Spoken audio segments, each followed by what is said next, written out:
Eder. Mech. Pallister. Venerdì 29 settembre. Se Dio non esiste e tutto è permesso? No.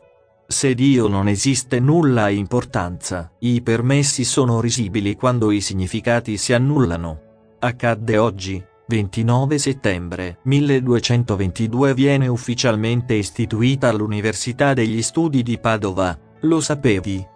Il 18 agosto 1961 migliaia di uccelli si precipitarono sulla baia di Monterey, in California, terrorizzati non si sa da quale incubo.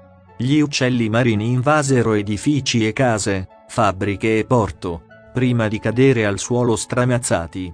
Non molto tempo dopo, il giornale che pubblicò la notizia, il Sentinel di Santa Cruz, ricevette una telefonata da Hitchcock, che era interessato a saperne di più sull'incubo alato che era caduto sulla città.